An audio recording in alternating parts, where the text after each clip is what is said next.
Have you ever looked in a mirror and thought like, whoa, there's like something more going on here, some deeper layer of reality that we could like unlock? Yeah.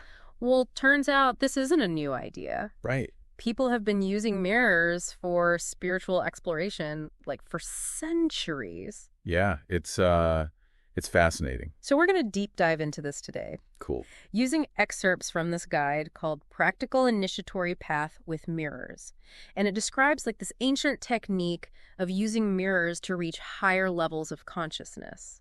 It's really interesting how this practice has popped up throughout history. Oh, yeah. You know, it's not just some trendy new age thing. Right. You see it with like Tibetan monks using polished metal sheets for spiritual work. Wow. And even a flamboyant figure like Cagliostro back in the 18th century. Cagliostro. Yeah. That name rings a bell. He was Remind me. he was like this larger than life character, Okay. kind of an alchemist, a healer, some say a bit of a con man. Okay. But what's relevant for our deep dive today is that he used mirrors and like reflective surfaces in his work. Oh, interesting. So imagine like a child gazing into a water jug, Okay. and Cagliostro is interpreting the allegorical pictures they saw as answers to important questions. Whoa, that's Pretty dramatic, right? that's wild. Yeah. So it sounds like these practices weren't just about seeing things differently, All right. but about developing a kind of heightened sensitivity Big- that you could apply to other areas of life. Yeah, it was about tapping into a deeper energetic reality, Okay. not just the physical world that we see with our eyes. Right. And the guide we're looking at today breaks this process down into 4 distinct stages. Okay. So you could think of it as like a step-by-step path for exploring consciousness through the mirror. I'm intrigued. Lay it on me. What's the first stage all about? So the first stage focuses on the physical. Okay. You're literally gazing at your reflection in the mirror. Okay. But the goal is to train your perception to see beyond the ordinary. So you might start to notice subtle distortions or like shifts in your visual field. Huh. It's about becoming aware of the limitations of our everyday perception. So you're like training your eyes to see more than they normally would. Exactly. Interesting. So what happens in the second stage? This is where things get really interesting. Okay. The second stage is called the fluidic stage. Fluidic. Yeah. Go ahead. And here, your mind begins to project into the mirror. Okay. It's like this. If the first stage is about becoming aware of the limitations of our physical sight, Okay. the second stage is about loosening those limitations and allowing the mind to become more flexible. More fluid. Fluid like water. Gotcha. Yeah. You're moving beyond just the physical reflection Wait. and allowing your mind to interact with the mirror on a different level. Huh. You might experience glimpses of what seems like a higher reality, Okay. kind of like a waking dream. Okay. And the guide suggests that you can even start to communicate on this level using images and feelings rather than words. So you're not just passively looking in the mirror anymore. Right. You're actively engaging with it. Yeah. Like almost having a conversation with your reflection. Precisely. Whoa. Okay. And then as you move into the third stage, called the etheric stage, Etheric. yeah, Okay. your consciousness expands beyond even the dream state. Wow.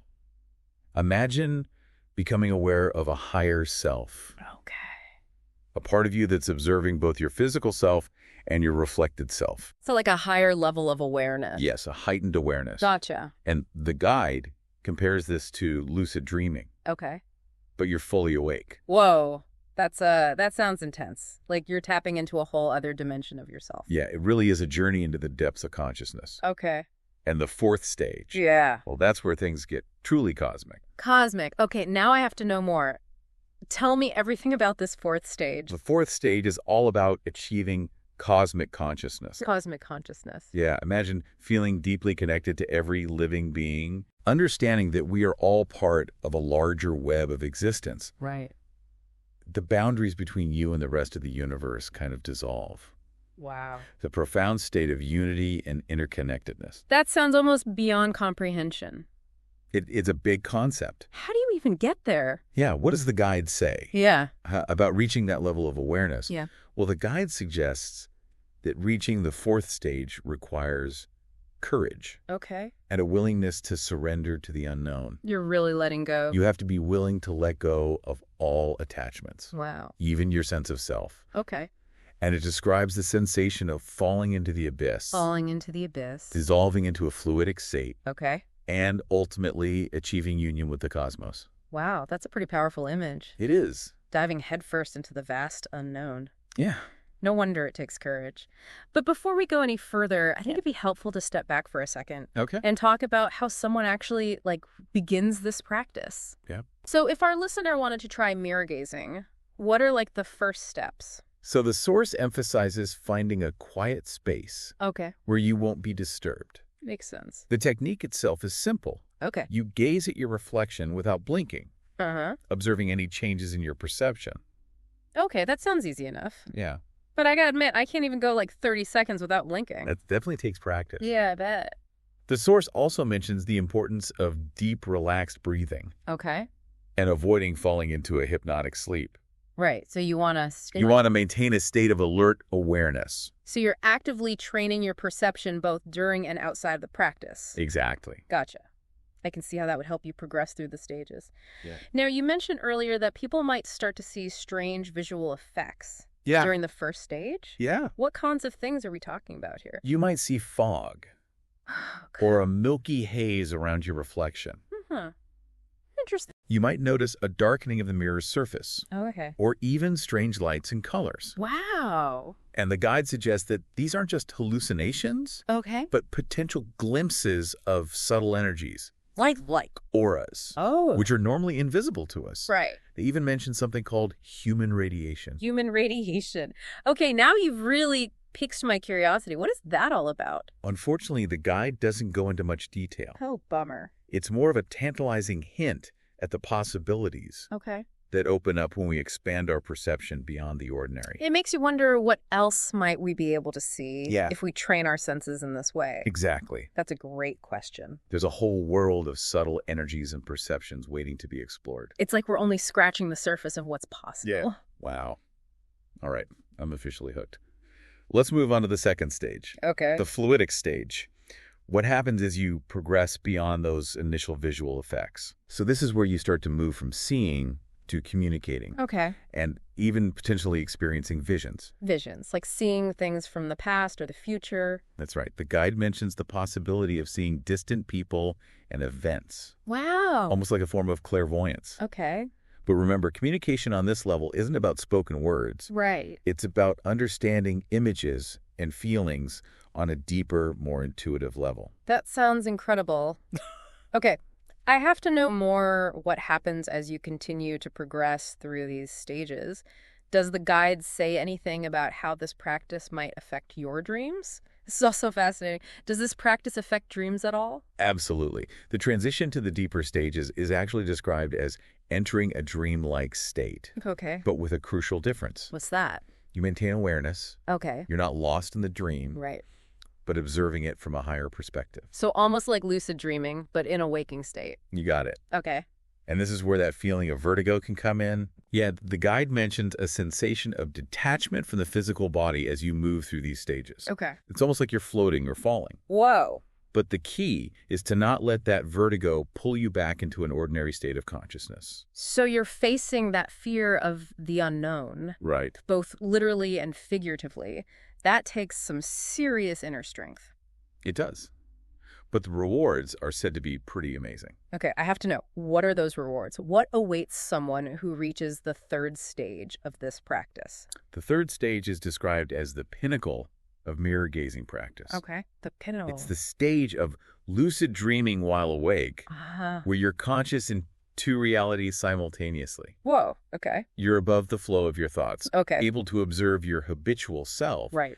with a detached perspective. Wait, we talked about lucid dreaming before. Yeah. How is this different? Think of it this way. You have the clarity and awareness of a lucid dream, Okay. but you're fully awake and aware of your physical surroundings. So I am not asleep. You're not asleep. But experiencing this heightened state of consciousness, Exactly. that allows me to observe my thoughts and emotions without getting swept away by them. That's it. That sounds incredible, but also incredibly challenging. Absolutely. And that's just the third stage. Right. Remember, there's a fourth stage beyond this. Yeah. The stage of cosmic consciousness, Right. which takes things to a whole other level. All right, you've definitely piqued my curiosity. Tell me everything about this fourth stage. Okay. What does it mean to achieve cosmic consciousness? So this is where we delve into the truly mystical aspects of this practice. Okay. The fourth stage is described as a state of complete union with the universe. Complete union with the universe. Yeah, it's about transcending the individual self Okay. and experiencing the interconnectedness of all things. That sounds almost impossible to grasp. How can someone even begin to comprehend such a state of being? Yeah, the guide doesn't offer easy answers. Right. It simply describes the sensation of falling into the abyss and dissolving into a fluidic state, Right. ultimately achieving union with cosmic consciousness. So imagine the boundaries between you and the cosmos dissolving, Yeah. and you're experiencing a sense of oneness with everything around you. Exactly. It's a profound shift in perspective. It really is. So it's not just about looking in a mirror anymore. Right. It's about a complete transformation of consciousness. Exactly. It's about using the mirror as a tool Okay. to break free from the limitations of ordinary perception Right. and awaken to a deeper reality. It's about recognizing the interconnectedness of all things. Exactly. This whole thing is so mind-blowing. I have to admit, though, I'm a bit skeptical. Okay. Is there any scientific evidence to support these claims? That's a great question. While the source doesn't directly address scientific evidence, Okay. there's a growing body of research in neuroscience and psychology Okay. that suggests the human brain is capable of achieving altered states of consciousness that can lead to profound experiences of interconnectedness and transcendence. So while we might not have the scientific explanation for cosmic consciousness yet, there is Right. at least some evidence to suggest that these kinds of experiences are possible. Right, practices like meditation, for example, Okay. have been shown to have measurable effects on brain activity. Uh-huh. They can lead to increased feelings of well-being, compassion, and even a blurring of the boundaries between self and other.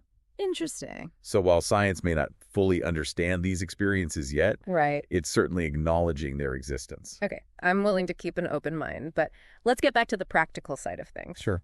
What if someone tries this mirror gazing technique and they don't see anything? Yeah. Does that mean they're doing it wrong? Not at all. Everyone's experience is unique. Okay.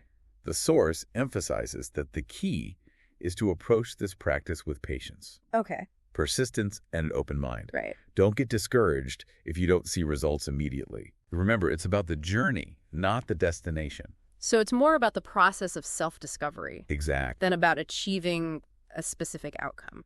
Absolutely. It's about exploring the depths of your own consciousness, Uh-huh. expanding your perception, and opening yourself to new possibilities. I see. If you approach it with that mindset, Okay.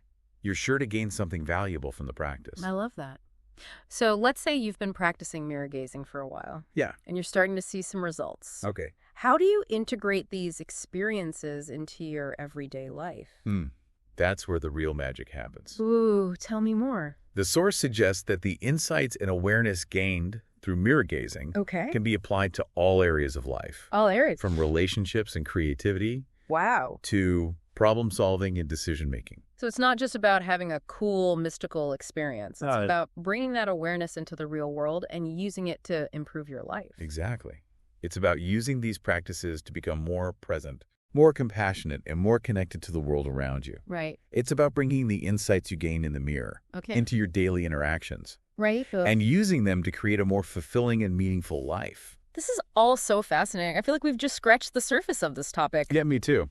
Is there anything else you want to share about this practice before we wrap up? This has been incredible. I feel like we've covered so much, Yeah. from the history of mirror gazing to the potential for achieving cosmic consciousness. It's pretty mind-blowing stuff. It is. Is there anything else that stands out to you from this guide before we wrap things up?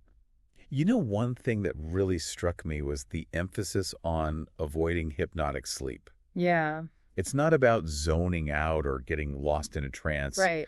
It's about maintaining a state of alert awareness, Right. even as you explore those deeper levels of consciousness. That makes sense. It seems like approaching this practice with a clear and focused mind is crucial. Absolutely. And it reminds me of another important point. What's that? Remember Cagliostro? Yeah, that flamboyant figure we Yeah. talked about earlier. He, even though he used mirrors in his work, Mm-hmm. he also emphasized the importance of discernment Okay. and critical thinking. So it's not enough to just see things in the mirror. Right. You have to interpret them. Yeah, understand their meaning. And apply that wisdom to your life. Exactly. Hmm? Mirror gazing isn't about escaping reality. Right. It's about deepening your understanding of it. Right. It's about seeing yourself and the world around you with more clarity and awareness. This whole conversation has been incredibly eye-opening, I have to admit. Me too. I'm feeling a bit inspired to dust off an old mirror and try this technique myself. You should. Any final words of advice for our listener who might be feeling the same way? I'd say go for it. Yeah. You never know what insights you might uncover. Right. Just remember those key points we discussed. Yeah. Approach it with respect. Maintain a clear mind. And be patient with the process. Right. Don't get discouraged if you don't see immediate results. Okay. Remember, it's a journey of self-discovery. That's great advice. Oh. Well, I think we've given our listener plenty to ponder today. This deep dive into mirror gazing has been fascinating, eye-opening, and maybe even a little bit mind-bending. It certainly has. It's a perfect example of how exploring ancient practices can offer profound insights and guidance for navigating our modern world. For sure. So to our listener out there, if you're intrigued by what you've heard today, Yeah? I encourage you to do your own research. Maybe even give this practice a try yourself. Who knows? You might discover that the mirror is more than just a tool for checking your appearance. Right. It could be a gateway to a whole new level of awareness. And perhaps a reflection of the infinite potential that lies within each of us. Beautifully said. Until next time, keep exploring, keep questioning, and keep diving deep.